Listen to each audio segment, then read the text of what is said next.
And in summary, that's the commission we're here for. How's that sound to you, Yehoda? All the same to me.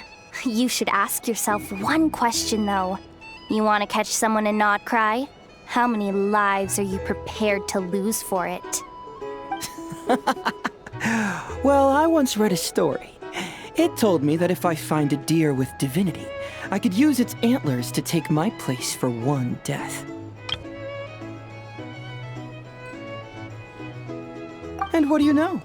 Deer happens to be one of the Inazuman characters in my name, and I've got my own life to spare. That makes 2. Oh, Traveler, what a coincidence. What are you doing in Nod-Krai? Another stop on your journey, perhaps? Sharp. I'm here in pursuit of a fugitive who fled Inazuma. He's racked up a real rap sheet, and he's always trying to flee further and further abroad. A few months ago, we received intel that he was hiding out in Nod-Krai and had joined a band of bandits. He soon returned to his usual MO, that is to say, robbing homes and raiding caravans. I think they called themselves the Sea Hook Gang or something. Word is they're quite a big deal in Nod-Krai and have taken in a fair share of exiled criminals from across Teyvat. After that, I knocked on the doors of the Curatorium of Secrets, Mora in hand, and asked the boss to get me someone who could point me in the direction of this Sea Hook Gang. That's right. Judging by your expression, I'm guessing you're acquainted. I can tell. My intuition tells me that if Yehoda became a thief, even I'd never be able to catch her. You can cut the chatter. Boss Neff gave me the job, so it's only natural I'd be good at it. But the Sea Hook Gang you're looking for isn't the original Sea Hook crew. The original gang's long since disbanded. The people calling themselves that now are just riding on the name and scamming folks left and right. Yeah, I guess I do, huh? Interesting. This is news to me. Would you mind telling me more about this new gang of imposters, Yehoda? What's there to tell? New or old, fake or real, the Sea Hook Gang are bandits. A bunch of scoundrels who banded together for Mora, then fell out over it. Their old leader wound up thrown overboard as fish food, while the underlings fought among themselves for the scraps. Some died and others continued their wanderings. The long and short of it is that the old Sea Hook Gang are dead, gone, or both. Wait. Doesn't that mean some of the suspects within could have started going around committing crimes again? When a house goes poof, the snakes and rats nestled within find other walls to burrow into. That's just how it is. Nobody wants to die out in the wilderness.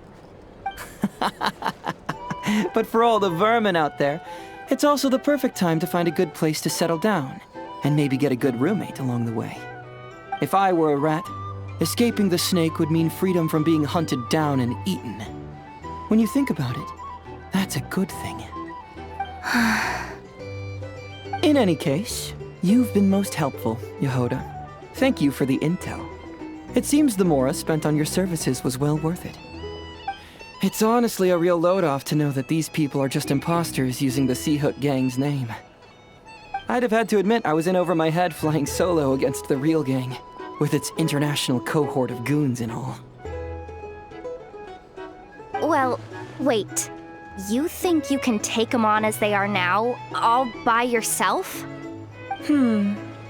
Yeah, more or less. After all, I'm only looking for our Inazuman fugitive. I'm not here to bring the whole gang to justice. That's a bold statement, but whatever. I'll help you track the imposters down. What happens after, that's got nothing to do with me. Your kindness is appreciated, but this time I'd rather this be a solo outing. Now, I suppose that's that. I'll leave locating them to you, Yehoda. As for me, I'll get to thinking of how I can haul this scoundrel back to Inazuma and have him confess his crimes.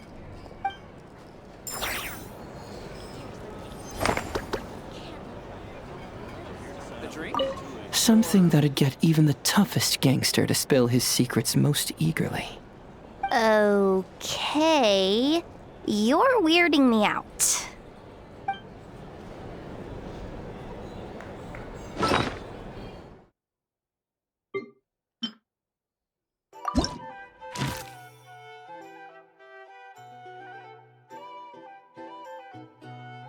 Hey there. Looking for a drink?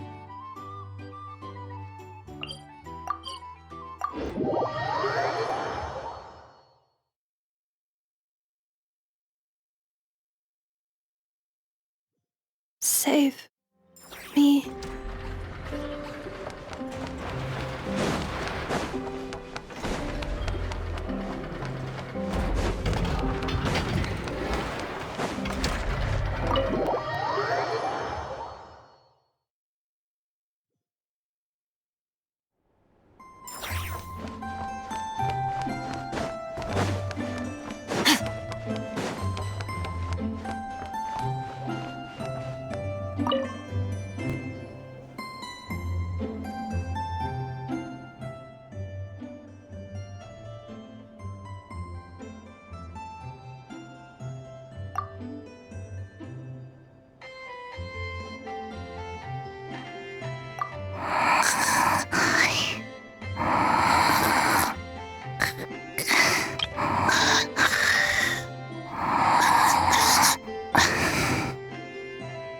Why is Yehoda just standing there? And she's asleep?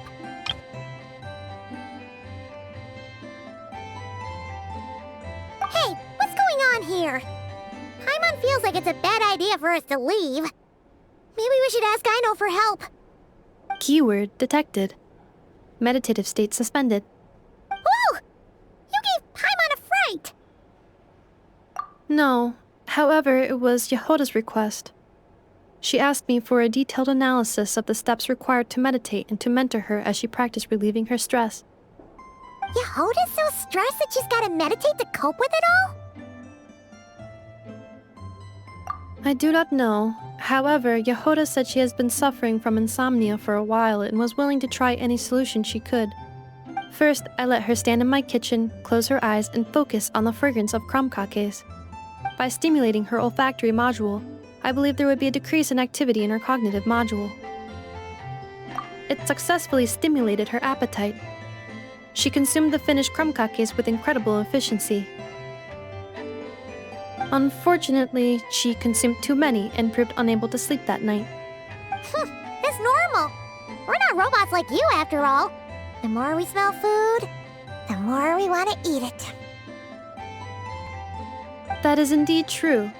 Afterwards, I try to have her perform intense mental or physical exercises before bed. For example, cutting lumber, jogging, doing push-ups, boxing, and so on. Her body should have been able to enter sleep mode more easily following such sizable expenditures of energy. It did not. She finished half her exercises, realized she had an unfinished commission, and so rushed off to complete it. After she returned, she crouched down in a corner, hugging her knees and said, I was so tired from all that training. My legs gave out while guiding my clients through the ruins. I basically crawled the whole way. If Boss Neff finds out, I'm dead meat. Following this, she was once more unable to sleep. In the end, we decided to give meditation another try. Boss Neff. No, wasn't me. Didn't steal your tea. Ugh. Seems like the meditation was pretty effective. Yehoda's fast asleep.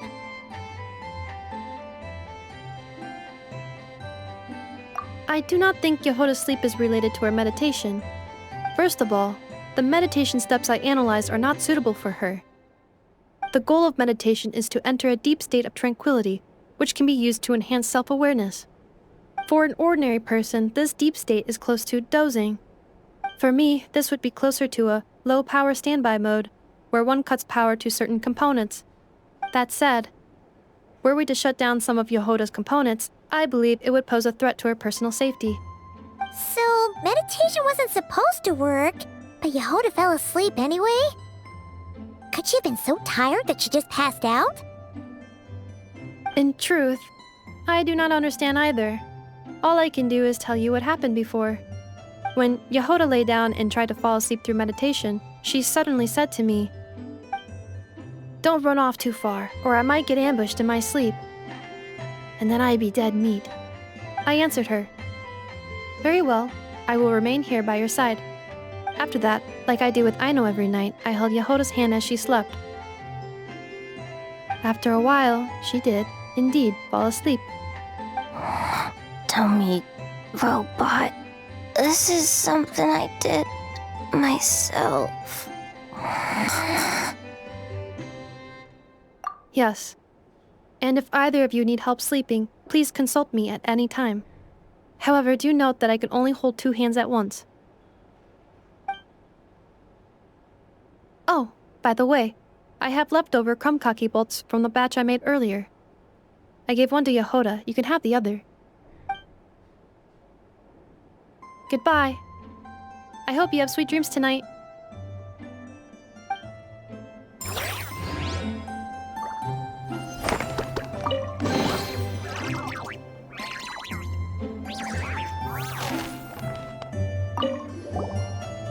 Do you need any assistance sleeping? Since Yehoda's asleep, I have 1 hand for Paimon and 1 hand for you now.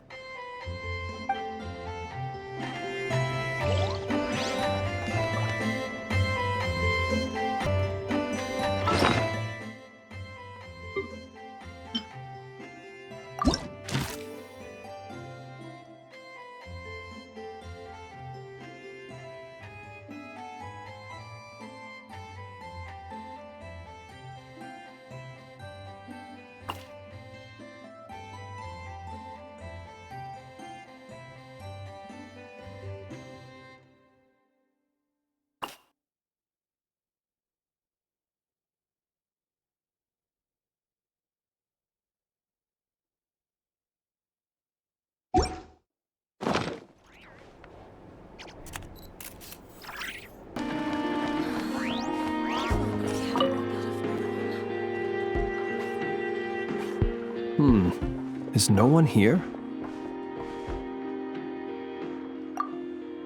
Well, hello. This is certainly a most joyful encounter. Seeing you lifts my spirits after a somewhat disheartening trip. I wouldn't say anything's the matter, merely that I am dealing with some unexpected circumstances. I recently learned of a collector in Nasha Town who, due to financial concerns, has been obliged to offer a pair of ancient coins for sale. I'm told she's a little eccentric and doesn't reply to letters, so I came out here myself to see if I could arrange a deal. I needed to come to town anyway to pick up some supplies, so I thought I'd pay her a visit on the way. Unfortunately, she doesn't appear to be home. More's the pity. It's just a little hobby of mine. Everyone has something that tickles their fancy, am I right? For me, it's old coins and gemstones. Time is the best filter. Anything that can make it through the sieve of time is almost guaranteed to be of good quality. The style, pattern, and condition of a coin convey a lot of information. They can tell you, for instance, how many moons it has seen before finding its way into my hands. Think about it. A coin may have passed through 10,000 people's hands, brought them happiness or sorrow, and witnessed a multitude of moments in their lives. The weight of time it contains is far heavier than its appearance would suggest. It is a witness to the past and something that has value in the present day, which makes it more than worth collecting. These coins have been stuck in my mind these last few days. What do they look like? What stories can they tell? If I can't meet this collector, I fear all desire to return home shall desert me. Look at me, rambling on about coins without a thought for the friend standing by my side. Let me think of a more interesting topic to make up for boring you just now. Ah, yes. Recently, I purchased a beautiful azure gemstone from a Fontanian merchant. It had long slumbered at the bottom of the ocean until being recovered just some days ago. I was told it was once embedded in the sword of a champion duelist at the court of Fontaine, while another story claims it was a pirate crew's prized treasure. That's exactly what I thought. Whenever a merchant starts waxing lyrical and weaving tales, it's usually a sign that they don't have faith in their wares.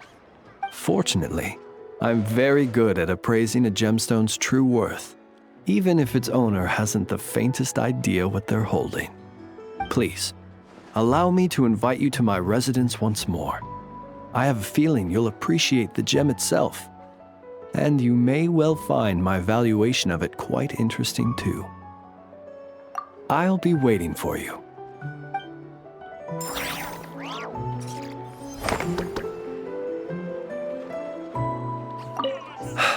This collector must be a busy person indeed.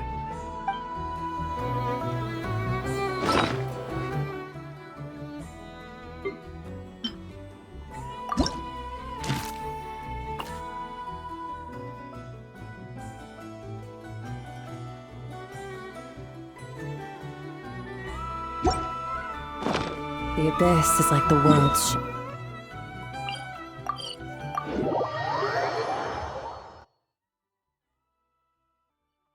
Save me.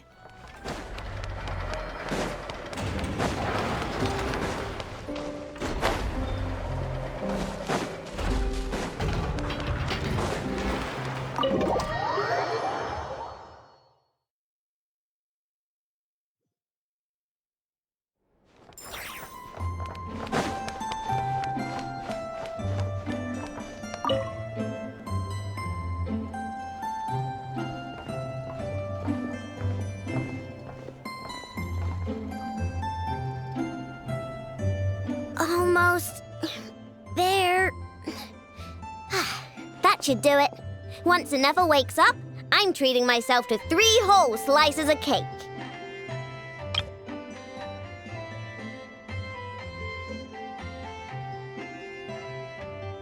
Oh, hey! Are you here to play? Sorry, but I'm busy right now. Just give me a bit. I'll be done soon. And Nefa's fine, by the way. Just undergoing some routine maintenance. But a few days ago, Yehoda called her an unfunny, dum-dum, metal-faced lunkhead. Right before starting her maintenance, she asked me if I could upgrade her sense of humor. Yeah, glad we're on the same page. And Nefa's the best. Okay, I'm going to activate her. Nefa, wake up. Time to get out of bed. Good morning, Aino. Good morning, Traveler. Aino, have you managed to upgrade my sense of humor? Duh! Such a trivial task is nothing to a genius like me. Now, time to do some testing to see if the upgrades resulted in any hiccups. Nefa, can you add more sugar to my crumb cakes? Please respond to me in a way that is humorous. I cannot. The more sugar I put into a crumb cake, the less sugar the crumb cake will have. What? The more sugar I put into a crumb cake, the more prone Aino will be to toothaches. The more toothaches she has, the less sugar she can consume. The less sugar she can consume, the less sugar I can add to the crumb cakes. Therefore, the more sugar I put into a crumb cake, the less sugar the crumb cake will have. Okay, that's not supposed to happen. Help me with another test, will ya? If it stays bad for a while, the traveler will crack a smile.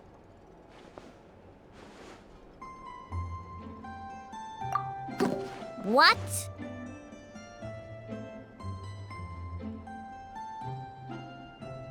You are not laughing, so I suspect I was not understood. Actually, the first joke I told used a deliberately flawed chain of logic. After confusing the relative relationships between crumb cakes, sugar, Aino, and Aino's dental health, I drew a ridiculous conclusion. That the more sugar I put into a crumb cake, the less sugar the crumb cake will have. For the second joke, I used a rhyme scheme between the similar sounding phrases, bad for a while and crack a smile, to express humor. Okay, well, the jokes are funny, but the punchlines don't work if they aren't explained. Yes.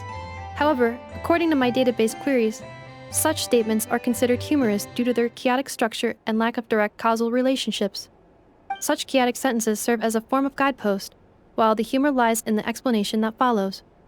Oh. Huh. Interesting. Enough. Write some of these chaotic jokes down. We'll get Yehoda to be our guinea pig. Traveler, why are you covering your face? You got a toothache? Have you gone on a sugar binge too? Huh? What's wrong? Don't tell me you're getting sick or something. Enough. Go make him something warm. Understood. Maybe he ate too many hara fruit, a type of plant from Sumeru. Huh? What do those have to do with any of this?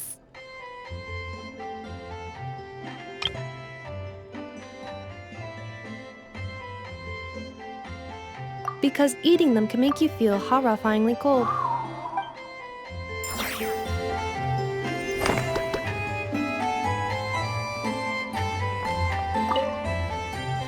Hey! Wow, this update was a great idea. Give me another joke, Nefa. Of course. Please give me a moment. Since there is no fixed formula for generating jokes like these, I will need to reorganize the relevant keywords.